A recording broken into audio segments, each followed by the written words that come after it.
Okay everyone, how's it going? Today we're going to be looking at beginning strategies and how you can become a better caller in just about any setting. I'm going to be showing you just the steps you can take from starting from nothing. This is for beginners. This is not for those who are wanting to get that next edge. This is for beginners.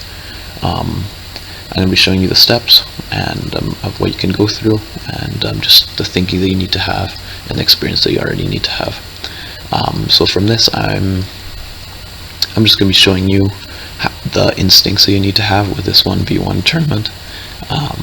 If you look here, I'm in an A44 and I have the 107mm with 300 damage. I do a lot of damage, but it takes a long time to reload. He's in a Panther M10, which has 1300 health and a 76mm that shoots really fast. So he wants to get on top of me and use the DPM that he has. And I want to keep him at a distance and stay safe during my reloads. So just that little bit of analyzing is something that you already have to know how to do. In all your pub matches is a really important thing, but we'll also see how it comes into our calling. So here we go. So yeah, here what I've been finding is people try to shoot down on you. I can't do that because I have a long reload, so we're going to see if he's able to make it work or not. On the opposite side, over here, I can usually hide behind that and no one can shoot me in time. But on this side, as you'll see, there's this gap and I get hit by him because he waited up there. So we're down already some HP, and that's not good. But so I know that he's wanting to push me. He's got tons of health. He's got like 350 more health than I do, and he's just gonna want to push me. I know he doesn't want to push past my gun there, so I want to react to a spot where I can watch where he's gonna push from. So this is a little bit of odd spotting here, but so you're gonna see I'm expecting him from the right, and as I back out here a little bit, I'm going to find him on the left. So that was a little bit odd for me. So I get the shot off, and you see I'm trying to back up to get away from him. I need to stay safe during my reload, and he's trying to push me. So I'm reloaded here, I want to take the shot and get on my reload. So at this point, he's got less health than I do, but now he's got more because he's got that rate of fire over me. Yeah, things are going to look a little bit bad. Get another shot off. It's going to take me 2 more to get him. And right now HP is even, so I was a little bit lucky here. This next shot, I get a nice tracking shot, and that sort of messes him up. But he shoots one more, he low rolls, and then I get underneath his gun and I finish him out. So what I wanted to show with that was you need to know the instincts to start with.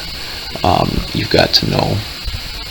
I reacted. I knew that one spot that I was sitting in at the start, right over there on that corner, wasn't going to work because I know he was going to push me from the left. So I wanted to get to a spot that I could better cover that. So that corner up there was a pretty good corner.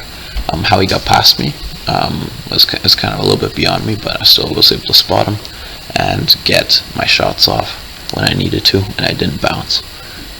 So that was really good. So from here, we're going to move on to more things you need to know with calling.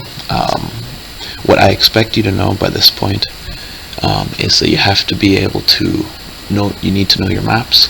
You need to probably have at least 5,000 battles under your belt. You need to know all the spots in the different maps, what tanks usually go where, and you really need to have at least 1,000 battles at the tier you're wanting to call. So if you're just doing this 1v1, it's really not a big thing. You just choose the best tank and you just decide what you're going to do. But when you're calling, you've got to know the tanks and the maps, and you've got to know a bit of the meta. So I do mostly tier 6 calling, so I know what teams you should bring. I know where they usually put them, and I usually know where I like to put them on the maps. So I'll be sharing a little bit of that with you, but I can't share every single map in the queue. So I'll be showing the strategies that I use for that, and yeah, a little bit of the way I go about calling. So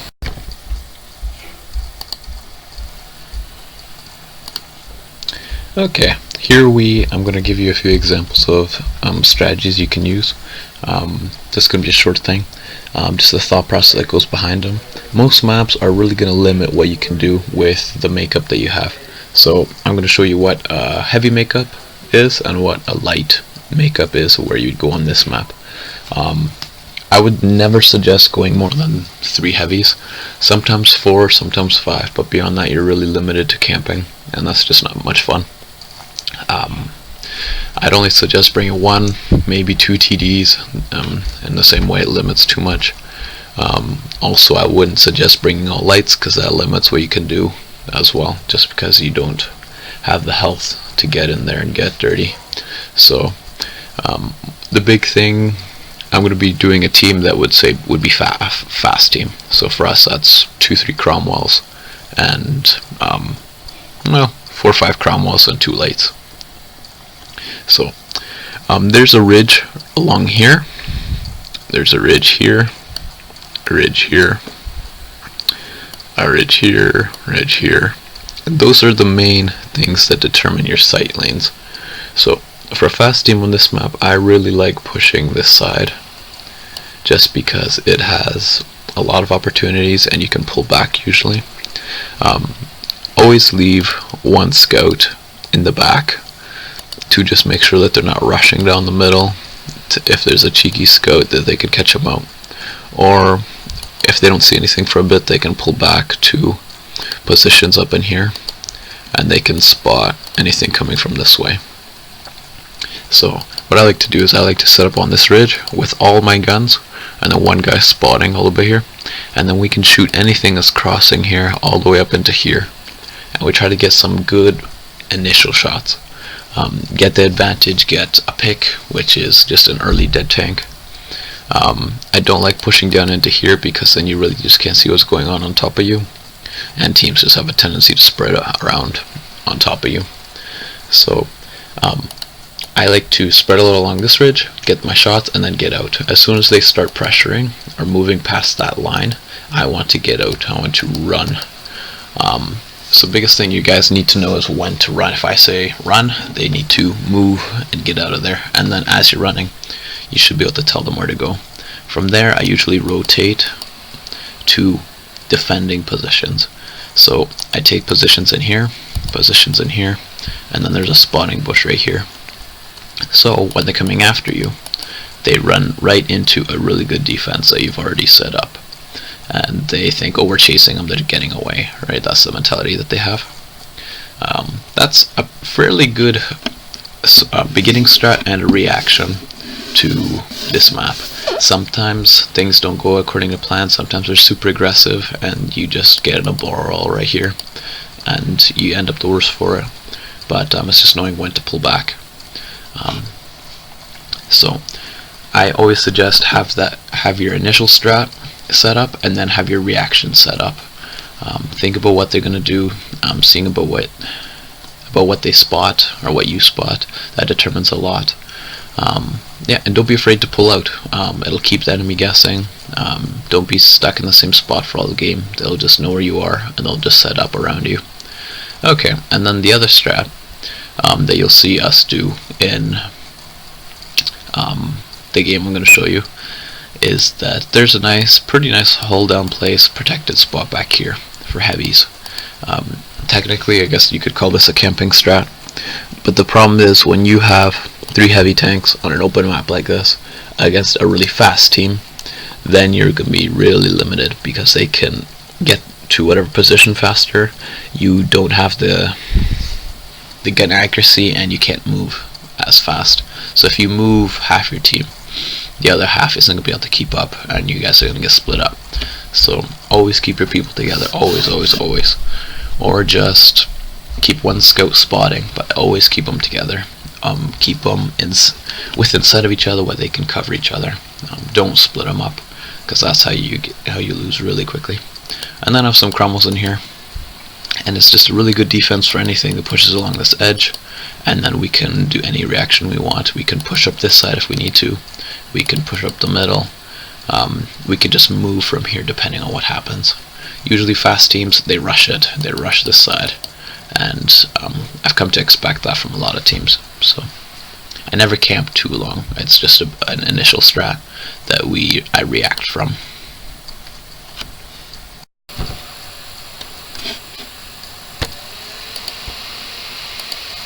Okay, so here you have a game up against a very, very good clan that is quite used to these types of battles. They're really good at tier 6.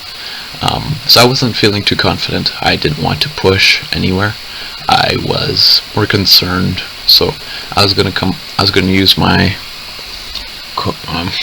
quotation marks camping strat, and I'm gonna see how that works. So I'm telling everyone where to go. Oh, it's a little bit fast. So you see, everyone gets into position pretty quickly, and a big thing is the spotting. I don't have a light on my team right now, but I've got pretty good spotting on my Cromwell and pretty good camo, so I'm really not worried about that too much. So this bush right here is really good for covering this whole side. So my heavies are getting into position. I'm making sure they're in the right spot. I'm telling the M6 to move around to the other side, and I'm confident in my heavies' ability to hit what they're shooting at. So from here, we're just going to wait, and they're going to pop up pretty quickly. I'm not too worried about the 2-line. I'm having someone look at it, spot it. But so right away here, we see a type, and he gets away for free. So if there's one tank, there's always more. They're never just going to send someone out alone. He got to a spotting spot. I didn't get spotted when I fired. And then there pop up more. So here we want to start getting damage out. So I might take shots, I might not. It depends on how I'm feeling. But here, I'm going to get spotted by that type, and I pull down. Because when I'm spotted, there's a whole bunch of other guys just waiting. So these teams are usually fairly confident. They don't like pulling back. They usually commit more than they want to. So I'm spotted here, I'm spotted 10 seconds. He starts taking hits, and I really like that. So I know that their spotter is kind of being dealt with. I know I'm unspotted, so now I can peek up again. And so that heavy missed a shot, I got spotted again. But from here, they have a Cromwell that's completely out in the open. Why not take advantage of it? So that either was their color's fault, or it was the player's fault for moving up too much. So now we've got to pick 1-0. We know that they're down 1. And if you look at where our team is, all full health, all full health. So we've got a tank for free, because we've got good setups, good vision, and they're not rotating around on us. So then look what appears. The Cromwells are still pulling back, heavies are staying. So that makes things a little bit more complicated. It looks like they're here to stay because they've got those heavies. So at this point now, I'm thinking they're probably in it for good. They've got those 2 M6s there. I don't know what's going on. It looked like that Cromwell was pulling out. I want to start rotating. I want to start moving. I don't want to stay in the same spot. They know where we're at. Speed it up a teensy bit. But there's a Cromwell still there. So I'm sitting through my Cromwells to find what's going on. I am splitting up at this point, and one of the guys is a little bit hurt. So in this way, I'm telling him to be extremely careful, and this is a bit risky because they could run into a whole bunch of them. But now, I see M6 is pulling out.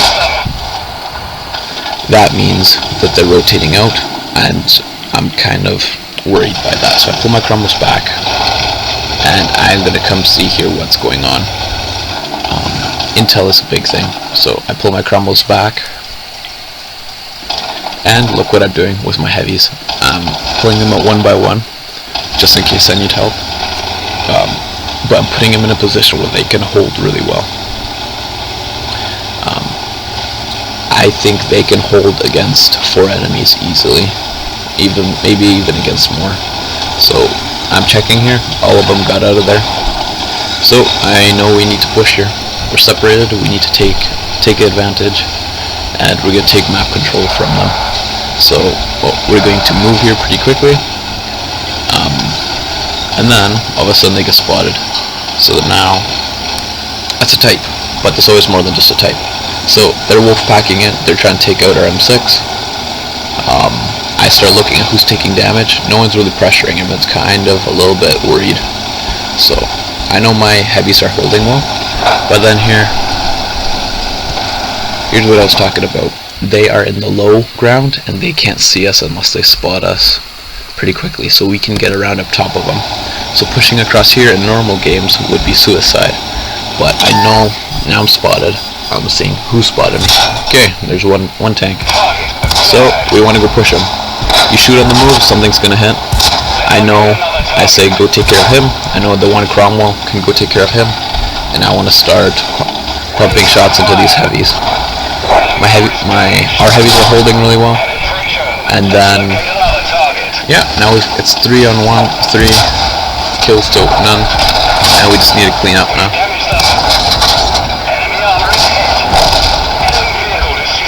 So all of this was an initial strategy, and then we shifted around from it. So that's the biggest thing you need to learn, is how you can make that initial strategy.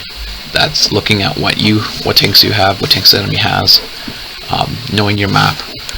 The best ways you guys can figure out these strategies is by 1, playing games and just trying it. 2, looking up, going onto the World Tank Replay site, and there's a filter for strongholds, and just look up tier 6 strongholds to see what strats they use, and then also using YouTube. There's a lot of people who post videos on their strongholds battles, and you can just find what works, what doesn't, with what makeup, and then find what works for you. Your team will oftentimes find something that works, and another team may try the same thing and it won't work for them.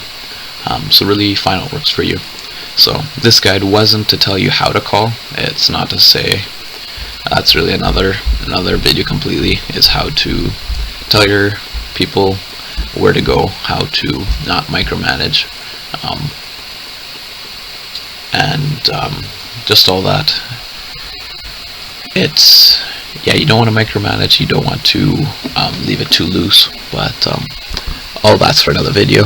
I hope this helped with just knowing just some initial strats you can use.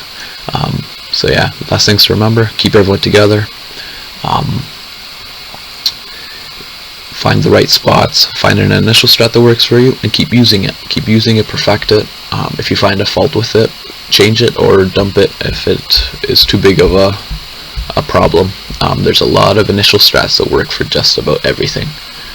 There aren't complete strategies that work for everything. There's always a problem with strategies, but initial strats, initial setups, they always have, there's usually one that is going to work for just about everything. Your reaction to it is oftentimes what loses you the game. So yep, that's all for today. Thanks for watching, and hope you enjoyed.